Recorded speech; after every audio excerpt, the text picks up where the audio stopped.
조갑재 TV 시청자 여러분 안녕하십니까? 8월 25일 오후 4시 4분입니다. 문재인 대통령이 더불어민주당 전당대회 영상 축사를 통해서 이런 자신의 신념을 밝혔습니다. 우리는 지금 불의의 시대를 밀어내고 공정하고 정의로운 나라를 만들고 있습니다. 무너진 민주주의와 인권을 복원하고 국민 개개인의 삶을 변화시키고자 노력하고 있습니다. 여기서 우리는 불의의 시대를 밀어내고 라는 표현이 마음에 걸립니다. 불의의 시대가 자신이 집권하기 전의 이명박 박근혜 시대를 지칭한다고 보여집니다. 그 시대가 불의의 시대였습니까? 그 시대에는 인권이 보장되지 않고 법치가 무너지고 지금처럼 전직 대통령 두 사람이 몸이 아픈데도 불구하고 구속재판을 받는 그런 시대였습니까? 불의의 시대라고 하면 시대 전체를 부정하는 겁니다. 불의한 사람이라고 하는 것과 불의의 시대라고 하는 건 다릅니다. 그 시대를 살았던 모든 국민들에 대한 모독입니다. 이것은 대한민국에 대한 저주입니다. 과거의 한 역사, 그걸 10년이든 5년이든 한 역사를 불의한 시대라. 문재인 대통령은 지금 역사를 재단하는 역사의 신입니까? 어떤 사람도 한 시대를 불의의 시대라고 이렇게 이야기해서는 안 됩니다. 다만 휴전선 북쪽에는 불의의 시대라고 해도 그것은 과장이 아니죠. 그런데 대한민국이 언제 불의의 시대가 언제 있었어요? 불의의 시대가 있었다면 오늘 우리가 보는 이런 문명을 건설할 수 있었겠습니까? 대한민국은 지금까지 불의의 시대는 한 번도 없었습니다. 부분적으로 불의한 행동이 있었고 불의한 사람이 있었고 불의한 제도가 있었을지 모르지만 한 시대를 어떻게 불의의 시대라고 합니까? 이것은 계급투쟁론적 신념을 가진 사람들이 흔히 하는 역사 왜곡, 역사 조작이죠. 그 역사 조작을 통해서 권력을 더욱 공고히 하겠다. 그런 역사적 평가를 통해서 주류층을 교체하겠다. 그러면은 대한민국을 적폐로 보는 겁니까? 문재인 대통령은 지금 대한민국 역사를 적폐로 보는 것이라고 하지 않는다면 불의의 시대라는 말은 대통령에 있어서는 안 될 말입니다. 공정하고 정의로운 나라를 만들고 있습니다. 이건 맞습니까? 지금 공정하고 정의로운 나라를 만들고 있습니까? 우리들만의 나라, 당신들의 천국을 만들고 있는 거 아닙니까? 역대 대통령 중에 문재인 대통령처럼 우리 편, 당신 편 이렇게 철저하게 가르는 사람이 일찍이 있었습니까? 인사에서, 정책에서, 그리고 말에서 드러나고 있습니다. 국민 통합이 아니라 국민 분열로 가고 있습니다. 그것은 자연스러운 거죠. 문재인 대통령 등 이 집권 세력이 갖고 있는 계급투쟁론은 한국 사회를 가진 자와 덜 가진 사람, 1대 99 또는 반공 세력과 자칭 민주 세력, 이승만 박정희 세력과 김대중 노무현 세력 이렇게 갈라가지고 법 집행을 자기 편 중심으로 하고 있는 이런 나라가 공정하고 정의로운 나라 맞습니까? 정의라는 것은 진실에 기초해야 합니다. 진실 위에 정의가 설 때 자유를 지킬 수 있습니다. 진실 위에 정의 위에 자유, 이런 순서가 돼야 합니다. 그러지 않고 정의를 먼저 내세우고 진실을 정의에 구겨 넣으려고 하면은 진실은 무너지고 조작이 됩니다. 그렇게 되면 그런 정의는 자유를 말살하게 됩니다. 거꾸로 가고 있어요. 진실 위에 정의를 세워야 합니다. 무너진 민주주의와 인권을 복원하고 언제 우리가 민주주의가 무너졌습니까? 막 87년 이후로 했을 때 민주주의가 무너진 적 없습니다. 민주주의가 다소 침해받은 적은 있죠. 인권이 무너진 적이 있습니까? 북한처럼 강제 수용소가 대한민국에 선 적이 있습니까? 인권이 무너진 곳은 북한이죠. 문재인 대통령이 철저하게 아주 냉소적으로 북한 인권 문제를 보고 있다는 걸 잘 느끼고 있습니다.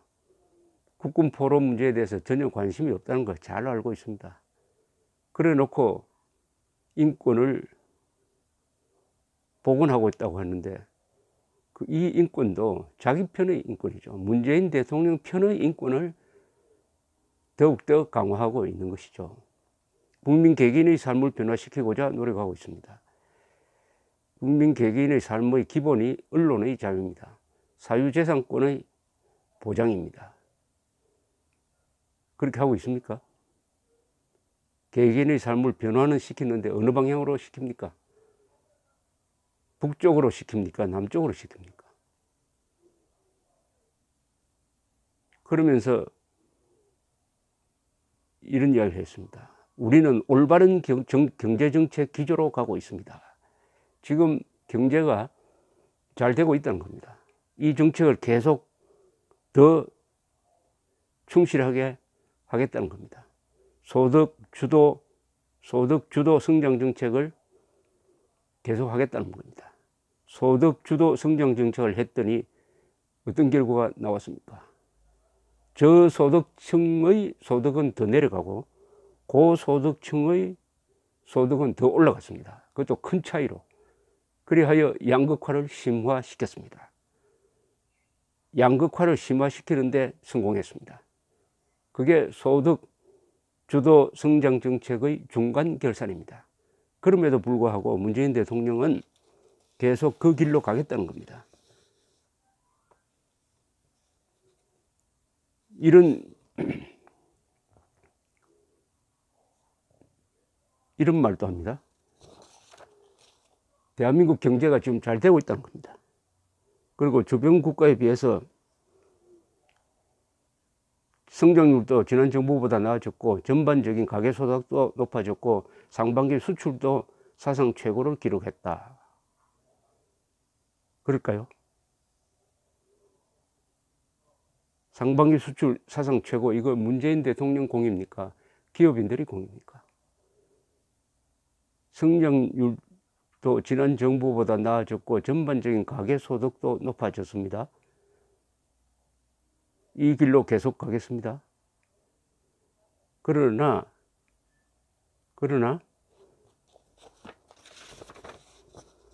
청년과 취약계층의 일자리, 소득의 양극화 심화, 고령화 시대 속의 노후 빈곤 문제를 여전히 해결하지 못하고 있는 것이 사실입니다.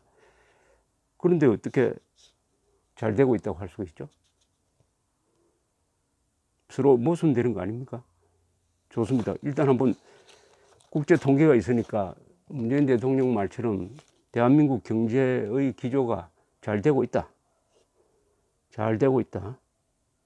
우리는 올바른 경제정책 기조로 가고 있다 하는 것을 한번 보겠습니다. 이 이코노미스트 잡지의 맨 끝에 보면은 44개 주요 경제 주체, 44개 나라입니다. 44개 나라의 경제 지표가 항상 매주 이렇게 통계표로 간단하게 요약이 됩니다. 여기 보면 우리나라가 2분기니까 4, 5, 6일입니다. 2분기에 2.9% 성장한 걸로 되어 있습니다. 2.9% 성장. 국제 비교가 필요하겠죠. 이 통계표에는 아시아 국가들을 하나 모아 놓았습니다. 호주하고 아시아 국가들을 한 카테고리에 모아 놓았으니까 우선 아시아 국가 중에서 한국이 어떤 위치에 있는지 한번 보겠습니다. 중국은 6.7% 성장했습니다. 호주는 3.1% 성장했습니다. 홍콩은 4.7% 성장했습니다. 인도는 7.7% 성장했습니다. 인도네시아 5.3% 성장했습니다. 말레이시아 5.4% 성장했습니다. 파키스탄 5.4% 성장했습니다. 필리핀 6% 성장했습니다. 싱가포르 3.8% 성장했습니다. 대만 3.3% 성장했습니다. 태국 4.8% 성장했습니다. 한국 2.9% 성장했습니다. 제일 낮은데요. 꼴찌입니다. 아시아의 중요 경제권 국가 중에 제일 꼴찌입니다. 그건 뭐냐? 지금 세계 경제가 잘 되고 있다는 겁니다. 세계 경제가 불황일 때인 이명박 박근혜 시대하고 비교하면 안 되죠. 지금 다 다른 나라 잘 되고 있는데 한국 꼴찌입니다. 성장률 꼴찌예요. 그 다음 이 통계표만 지금 인용을 합니다. 6월에 제일 중요한 게 제조업이죠. 제조업 생산이 줄었느냐 늘었느냐. 역시 아시아 국가를 보겠습니다. 중국이 6% 성장했습니다. 산업. 그 다음이 터키가 7% 성장했습니다. 산업 생산량입니다. 호주가 4.3% 성장했습니다. 홍콩 1% 성장했습니다. 인도가 3.2% 성장했습니다. 인도네시아는 11.6% 성장했습니다. 말레이시아 3% 성장했습니다. 파키스탄 2.7% 성장했습니다. 필리핀은 17.9% 성장했습니다. 싱가포르 7.4% 성장했습니다. 대만 0.4% 성장했습니다. 태국 4.7% 성장했습니다. 한국 마이너스 0.4%입니다. 아시아에서 산업 생산 증가율이 마이너스로 돈 유일한 나라가 한국입니다. 이게 소상공인들, 자영업자들이 아우성 치는 것과 직결되는 문제 아닙니까? 아닌데요. 문재인 대통령이 국제적으로 비교해서 한국이 잘 나가고 있다고, 정상적으로 가고 있다고, 경제정책이 기조가 계속 그쪽으로 가겠다고 이렇게 하고 있는데도 통계는 다릅니다. 수치를 부정합니까? 열심히 노력하고 있다 이렇게 하면 몰라도 잘 되고 있다고 하면 안 되죠. 잘 되고 있다고 하면은 사실과 다르죠. 또 이런 이야기를 했습니다. 중하층 소득자들의 소득을 높여주어야 합니다. 말로 그렇게 하면 됩니까? 문재인 대통령 정책이 중하층 소득자들의 소득을 계속 줄이는 방향으로, 양극화를 심화시키는 방향으로 가고 있다는 것이 이미 수많은 자료로 드러나고 있는데도 소득을 높여주어야 합니다 하는 말만 합니다. 이것이 혁신성장과 함께 포용적 성장을 위한 소득주도 성장과 공정경제가 더욱 다양한 정책수단으로 강화되어야 하는 이유입니다. 여러분 지금 제가 말씀드린 거 이해가 됩니까?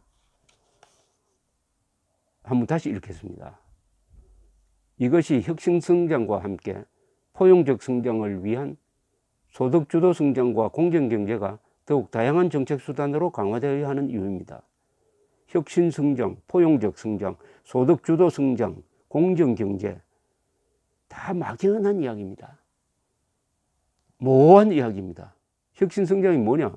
포용적 성장은 뭐냐? 소득주도 성장은 뭐냐? 공정경제는 뭐냐? 구름 잡는 이야기죠. 그런데 이것을 구름 잡는 이야기를 한 문장 안에 집어넣어 놓으니까 혁신성장과 함께 포용적 성장을 위한 소득주도 성장과 공정경제가 더욱 다양한 정책수단으로 강화되어야 하는 이유입니다. 이건 아마 문재인 대통령도 제대로 이해하지 못했다고 봅니다. 이거 쓴 사람도 이게 뭘 이야기하는지 몰랐다고 봅니다. 좋은 거는 다 모아놓았으니까요. 혁신성장, 소득주도 성장, 포용적 성장. 자신의 경제정책을 미화하기 위해서 좋은 말은 다 끌어들였습니다. 여기 다 좋습니다. 혁신, 포용, 소득, 공정 다 좋죠. 좋은 걸 다 모아놓고 그대로 밀고 나가면 됩니까? 이게 일종의 유토피아론인데 요순 시절처럼 살아야 합니다라고 과거에 주자학자들이 이야기를 했어요. 요순 시절이 아니라 지옥 같은 조선조에서 살면서 요순 시절을 그리워하는, 요순 시절이라는 말을 하면은 바로 요순 시절이 나타나는 것처럼 관념과 현실을 혼돈하는 주자학적 관념론자들, 위선적 명분론자들이 요사이는 한국에서 민주, 진보를 이야기를 하고 있습니다. 문재인 대통령이 지난 7월 23일 청와대에서 여민관에서 열린 수석 보좌관 회의에서 이야기하기를 오랫동안 계속된 신자유주의적 경제정책이 경제적 불평등을 확대해서 성장 동력을 떨어뜨렸다고 신자유주의 정책을 비판을 하더니 그때 포용적 성장 정책을 또 들고 나왔어요. 그러면서 신자유주의 정책을 비판을 했는데 경제 수치는 신자유주의 정책보다도 훨씬 더 양극화를 하고 있다. 그렇게 해놓고 포용 정책이라고 듣는 겁니다. 양극화와 포용은 반대말 아닙니까? 근데 양극화를 해놓고 우리는 포용 정책을 편다. 포용 정책을 펴서 양극화가 나온다? 포용 정책을 폈더니 양극화가 나오고 소득 주도 정책을 폈더니 저소득층의 소득이 떨어진다. 그것은 문재인 대통령이 취하고 있는 이 정책이 근본부터 잘못되었다. 그 이유는 헌법과 법을 무시한다. 사실을 무시한다. 과학을 무시한다. 국민을 무시한다. 계급투쟁론에 따라 자기 편만 챙긴다. 심지어 자영업자들 보고 앞으로 당신들은 노동자라고 생각하라. 자가고용 노동자라고 생각하라. 라고 말하는 사람이 대한민국 대통령입니다. 그런데도 경제가 잘 되고 있다고 합니다. 말로 경제를 한다면, 말로 경제를 좌지우지할 수 있다면 얼마나 좋겠습니까? 말과 경제는 아무 상관이 없습니다. 경제는 경제 논리로 움직여집니다. 경제 논리의 핵심은 간단합니다. 세금을 적게 거두어야 한다. 공무원을 줄여야 한다. 그러면 일자리가 많아진다. 적은 세금, 작은 정부, 많은 일자리입니다. 감사합니다.